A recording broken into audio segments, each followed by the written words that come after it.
Oh, hey, Pa! This is the place to do it. California is full of odd events and strange celebrations. Travel reporter John Bartell here. I love a good celebration, especially if it's a little weird. And if you do too, you're in the right place. I've traveled all over California, experiencing odd celebrations, like the one in Humboldt County, the Kinetic Sculpture Race, where artist-powered sculptures take on land, sand, and water. Under the overcast skies of Humboldt County's coast, a crowd is forming in the little artist town of Arcata to witness the start of Northern California's most epic and boisterous race.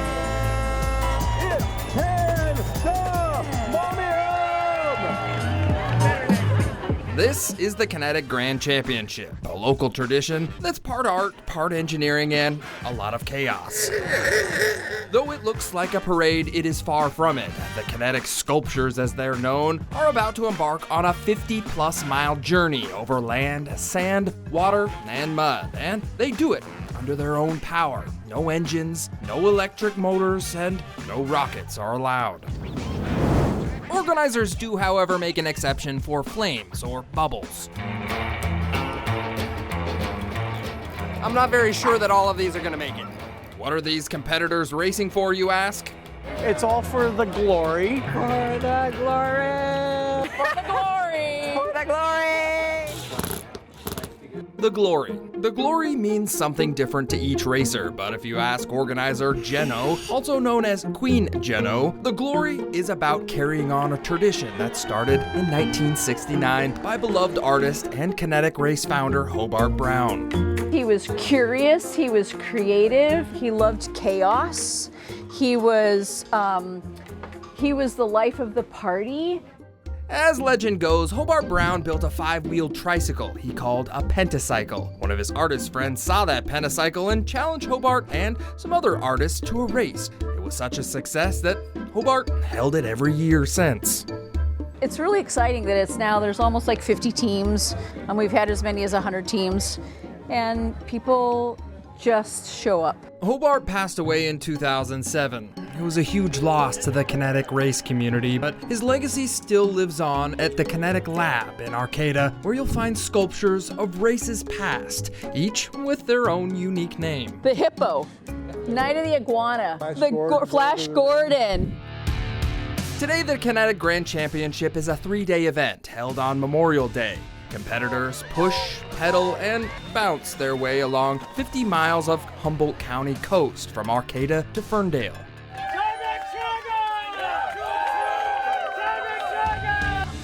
And by far the most difficult part of the race is going through the Samoa Dunes. Racers must put on these special sand tires and pedal really, really hard.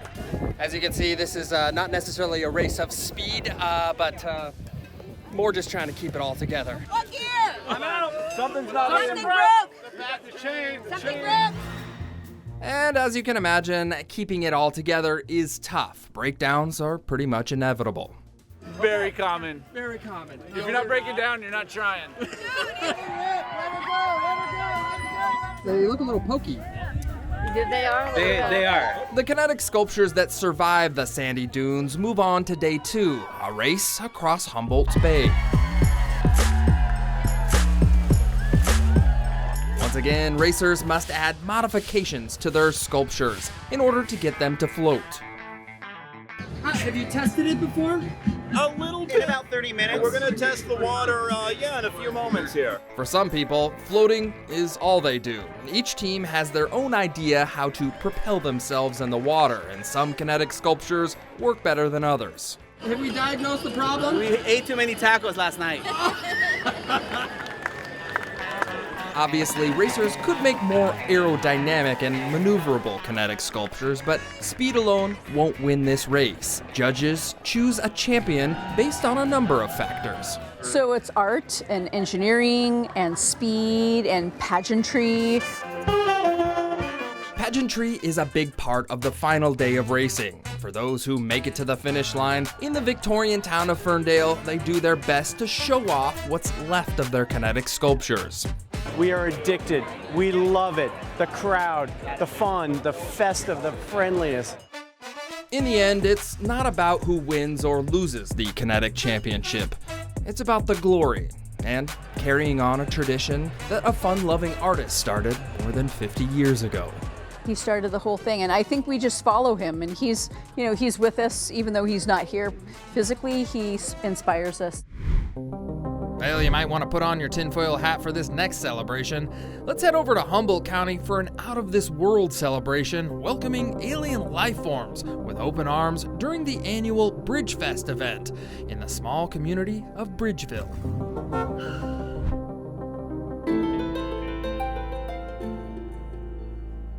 In the summer of 1994, strange, unexplainable lights appeared in the sky over Humboldt County. I saw it. It was at night. We were down in Larrabee Valley, and there was lights hovering over there, and then boom, they were gone. Was it a plane, a meteor, or was it something else? Have we figured out what these lights are? No, never figured it out. We may never know what it was, but one thing's for sure. What? Those strange lights inspired this, the Bridgefest saucer toss. And we decided to huck saucers off the bridge under the river bar, and we also throw rocks and all sorts of things off the bridge to celebrate this beautiful bridge that we have in our town. Spanning across the Van Duzen River is the old Bridgeville Arched Bridge, the beloved landmark in the Little Forest community of Bridgeville. This bridge has brought a lot of people together. This area is very diverse. Jennifer Bishop is the intergalactic commander of Bridgefest, and she explains the odd relationship between a UFO sighting and the old Bridgeville Bridge. We just really want to throw things off the bridge, and if you can put a funny hat on while doing it, you get extra bonus points. Yeah, I think that's a grand idea. Yeah. Whoa! The saucer toss rules are pretty simple. The closest one to hit the landing zone target wins. What's your strategy? Aerodynamics, you know, just like how I got here from the Kepler bout, it's all about speed and aerodynamics. Yeah! Brute force and a little science definitely helps, but so does a good costume. Humanoids out there must clap. And if you don't have your own saucer, you can borrow one from the saucer box.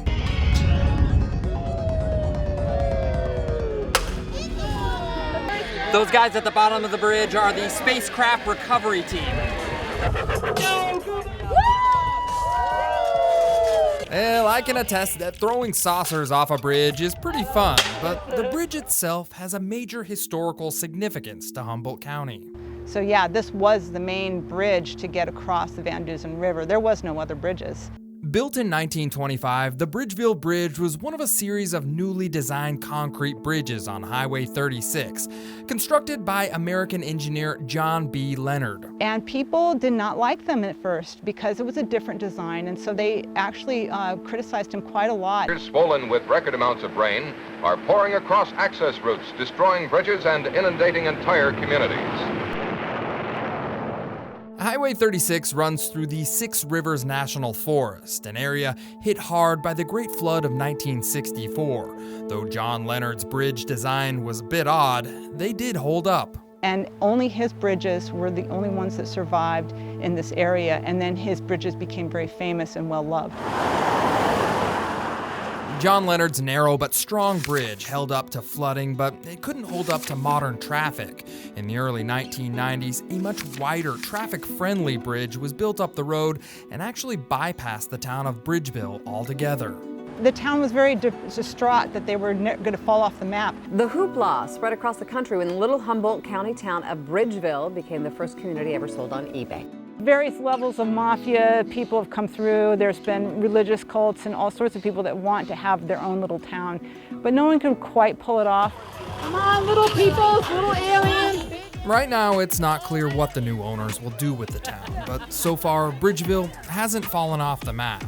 The school, the community center, and the post office are still serving the community, and it's partly because of Bridgefest. And it's brought more energy back into the town at a time when people were wondering if we were going to be lost. The odd UFO-themed celebration not only attracts tourists to town, Where's your hat? it also allows many generations of colorful community members to celebrate this little spot on Earth that they call home. Have you ever heard of Rocky Mountain oysters? If not, I won't spoil the surprise. Every year, adventurous food lovers flock to Oakdale in Stanislaus County for the annual Testicle Festival, a feast like no other. Today is the worst day to be a bull. In the back parking lot of House of Beef, a non-traditional barbecue is underway. What do we call these?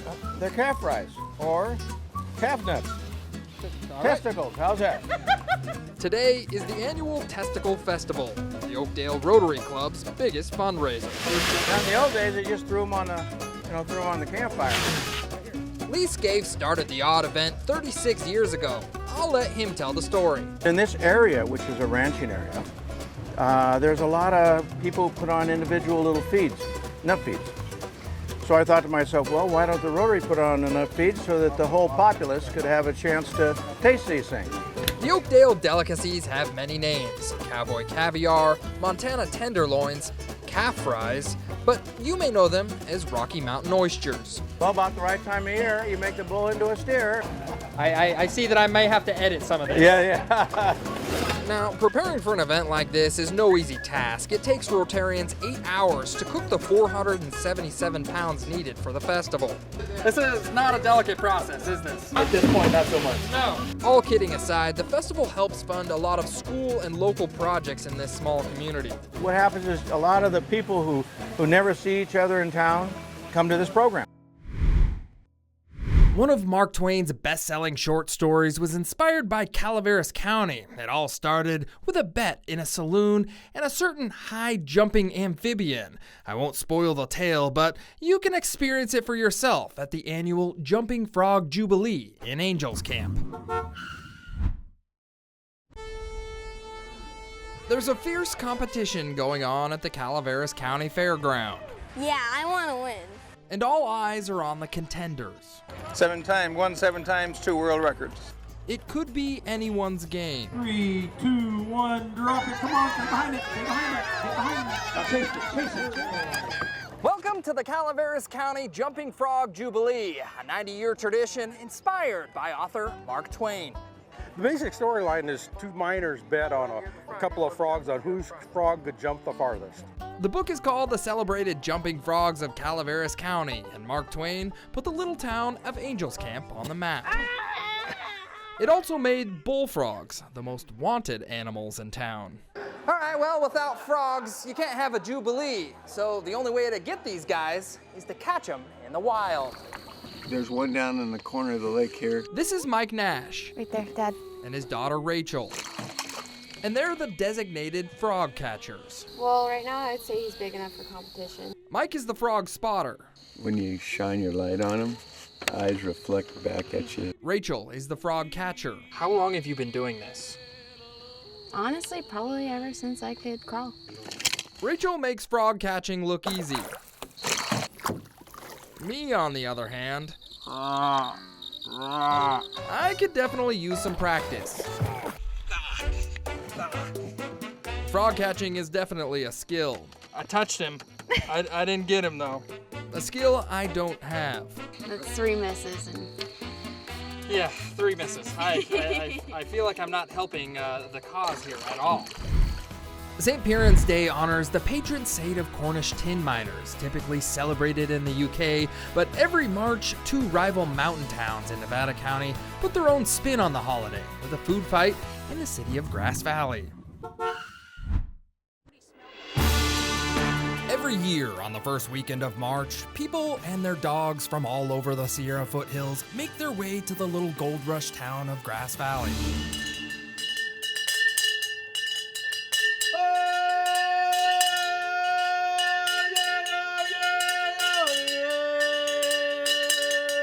They've come here to watch and clean up after a fierce rivalry between the towns of Grass Valley and Nevada City. We have our reasons for believing our towns are the best in western Nevada County. Yes. And this in part proves it. This is the annual St. Piran's Day Pasti Toss. An odd food fight in which rival city leaders essentially throw Cornish-style pastries at a target in the middle of the street. There are dogs in this town who, when the weather turns bright like this, just before spring, they start to get excited about coming down here to get themselves some dog pasty. Well, if you're unfamiliar with a pasty, the Grass Valley Pasty Co. has been making them for 40 years in this location, and they know a thing or two about it. Yeah, it's like a giant English empanada, if you will. Pasty company owner Jesse Paquin says the pasty was a traditional meal brought over by Cornish miners. It's often made with meat, potatoes, and other savory ingredients, all sealed up in dough with a special fold-over crust called a crimp. And they would have eaten the pasty and left the crimp, and they would have thrown the crimp down into the mine shaft, and that was appease the ghosts so there wouldn't be any cave-ins.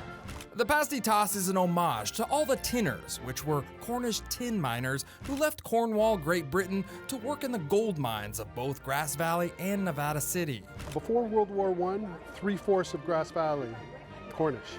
And then before World War I, in Nevada City, about 1/3 were Cornish. Town crier Paul Haas says along with pasties, the Cornish people brought over the St. Piran's Day celebration.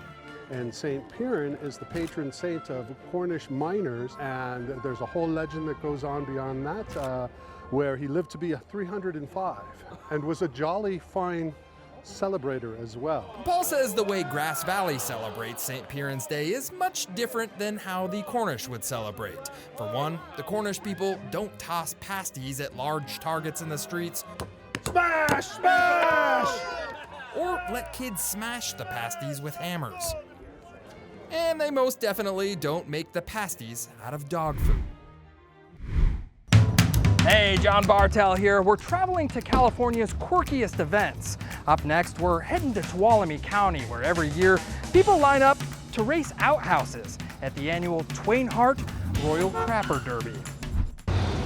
The little town of Twain Harte was once home to author Mark Twain and Bret Harte.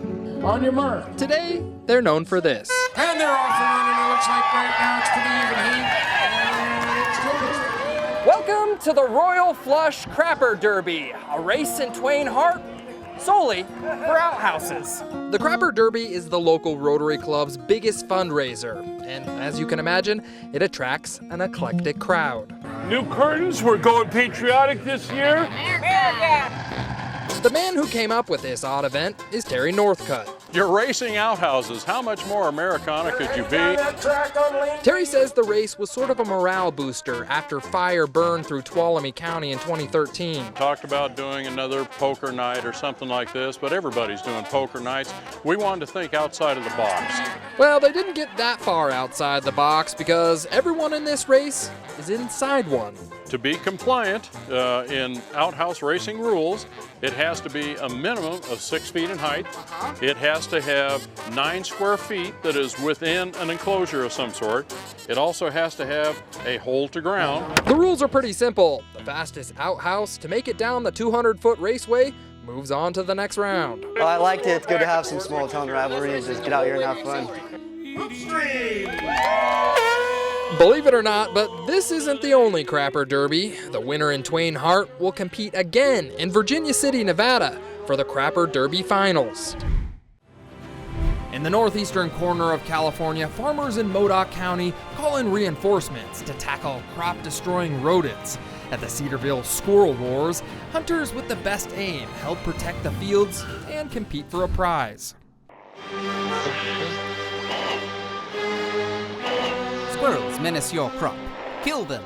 Do your part. Death to squirrels. All killing devices of modern warfare will be used to annihilate the squirrel army.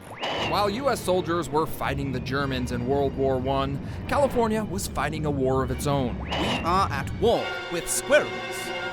In April of 1918, the State Horticulture Commission enlisted the help of California school children to help reduce the population of invasive ground squirrels, which were decimating farmers' fields at a staggering rate. That is, according to these graphic posters made by the Horticulture Commission.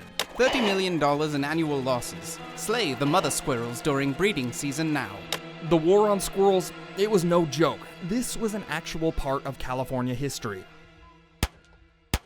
And a version of that California history lives on today in the easternmost edge of Modoc County. There are hundreds and thousands of mounds out there, and there are times when the ground just looks alive. Every spring, hunters from all over the state travel to the little town of Cedarville for the annual Squirrel Wars Squirrel Roundup. We get anywhere from 3 to 25 a day. But some people say they get in the hundreds. In Modoc County, the ground squirrel problem never really went away. In fact, when poisoning was outlawed, the population exploded. Now, the only humane way to manage the population is by hunting them. Probably the 80s got real thick here, so my grandpa had fought these forever. John Arachi's family has been welcoming hunters on their land for generations. How deep can these things get? 18 foot. Not to be confused with tree squirrels. These are belding ground squirrels, a rodent that lives underground, burrowing holes in farmers' fields and then eating up their crops. I'd probably say at least 30% in a lot of these fields. Some, like our dryland grains, probably 50 to 70% loss. Dirt mounds made by the ground squirrels also damage expensive farm equipment, and the holes injure the legs of cattle. Cattle sprain their legs a lot out here. We haven't had one on our place have a broken leg yet. Ground squirrels can have upwards of 15 babies a year, and predators like coyotes and birds can't keep up with the population in Modoc County. There's no license needed to kill the ground squirrels, and there's no limit on how many you can shoot, which makes hunting them the most viable option for population control, at least right now. On behalf of the chamber, we would like to thank you for... How many squirrels? Probably 150. Say several hundred. Thousands. Unfortunately, the kill rates are not recorded, and if you attend the annual Squirrel Roundup barbecue, you'll hear a lot of questionable hunting stories. And I gotta ask, so no squirrel meat coming in here? Well, I'm not really at liberty to... We may never know if hunting really is putting a dent in the ground squirrel population, but the California tradition lives on. Cardboard may not be the ideal material for building a boat, but in Lake County's annual duct tape regatta, residents prove it can float, thanks to a little creativity and a lot of duct tape. Clear Lake. Geologists believe this is the oldest lake in North America. The average depth on these waters is just over 20 feet. Perfect for swimming, fishing, and most notably, the wildest boat race in California. Yeah! You are getting wet. This is the annual Lakeport Duct Tape Regatta. You're allowed to beat up people on the road or get in their way and push them out of the way. Despite what Bert Hute will tell you, the Duct Tape Regatta actually has 2 rules. Everything has to be made out of cardboard and duct tape. Let's go across the top again. As you can imagine, duct tape and cardboard are not the most seaworthy materials. Man overboard! It's still legal! What happens if these things go down? Oh, they do. They always go down. The wacky event is put on by the Lakeport Yacht Club every 4th of July, and it brings in a quirky crowd. So we put about 600 yards of duct tape in this thing. 600? If staying afloat in a cardboard boat isn't hard enough, racers also have to navigate through a series of buoys. You have to go around the first buoy, go around the center buoy on the land side, go on the outside of the third buoy. Over the years, there's definitely become some crowd favorites. It's called the Phantom. Me and the girls here designed this boat. We've raced this boat 4 times. The boats come in all shapes and sizes, some well-crafted, others simply made the night before. In the end, it's a crapshoot who will win. It just helps to have strong arms. Ask this kid. The paddling because it hurt my arms are bad. Winners get a trophy and bragging rights. Losers, on the other hand, get to say bon voyage to their sinking ships in a city dump truck. Hey, John Bartell here. We're continuing our tour of California's odd events. You know, 4th of July is the perfect time of year to have a celebration. And the Sierra County town of Downeyville, they sure do have an odd one. Every year, they line the streets with bubble wrap and have a fireless fireworks show.